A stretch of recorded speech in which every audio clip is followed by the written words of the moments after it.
Assalamu alaikum wa rahmatullahi wa barakatuh. Je suis Koné Aboubakar, professeur d'anglais en Côte d'Ivoire. Aujourd'hui, j'aimerais partager une expérience avec toi. Comment j'ai mémorisé des doigts, des invocations, avant même de savoir lire l'arabe. Il y a une chose que peu de personnes savent sur moi. J'ai commencé à mémoriser des invocations avant même de savoir lire l'arabe. C'est vrai, aujourd'hui, je dirige les prières de Tahajjud dans ma mosquée, certaines prières obligatoires. Mais ce point-là, presque personne ne le sait sur moi. Alors j'ai décidé de le partager aujourd'hui avec cette communauté afin d'aider beaucoup d'élèves, d'aider des étudiants qui ne savent pas encore lire l'arabe mais qui souhaitent invoquer Allah afin de les aider spirituellement. Alors oui, avant même de reconnaître les lettres de l'arabe, j'ai commencé à mémoriser des invocations. J'étais étudiant, je ne maîtrisais pas la langue arabe, mais j'avais une conviction profonde. Les invocations sont une force. Je voulais qu'Allah m'aide dans mes études, dans mes examens, dans mes difficultés. Mais il y avait un obstacle, je ne savais pas lire l'arabe. Alors j'ai pris une décision qui a changé ma vie. J'ai créé ma propre transcription simplifiée. Pas la translittération compliquée des livres, non, une version personnelle, simple, adaptée à ma prononciation. Je l'écrivais comme je l'entendais, c'était ça, oui, je l'écrivais comme je l'entendais, avec mes propres repères.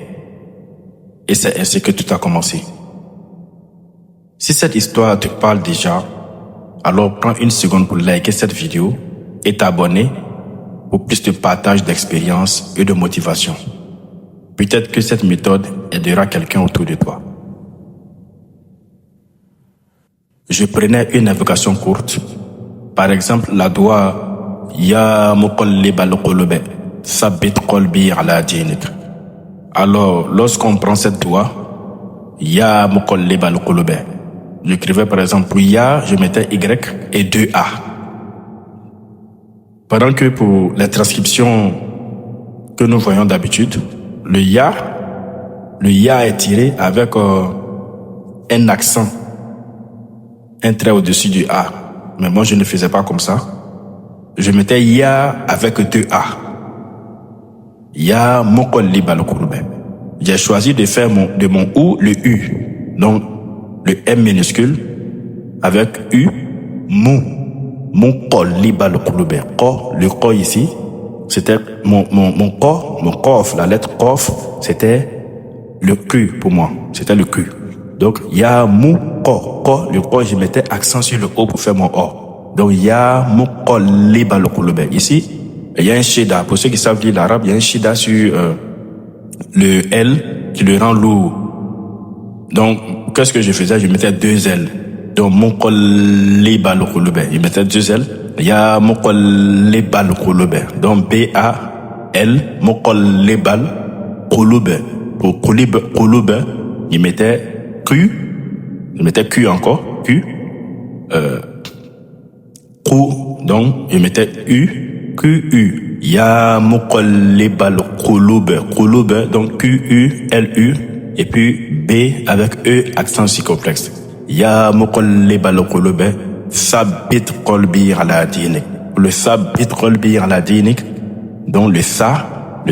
Pour ceux qui savent lire l'arabe. Voilà, ça, on met la langue entre les deux mâchoires. Voilà, le bout de la langue. Vous faites ça. Abata, ça. Donc ça ici pour moi je mettais T-H-A, Sabbit. Ici encore le B est lourd. Alors pour un B lourd, c'est-à-dire avec Shida normalement, le bas avec Shida. Donc moi je mettais ici 2B. Donc Sabbit, bit, donc I, le I qu'on connaît, plus T. Sabbit Qalbi, encore Q, plus O avec accent circonflexe. Sabbit Qalbi, donc L, et puis 2 L, B et 2 I. L, B et 2 I. Donc, Sabbit Qalbi ala dini.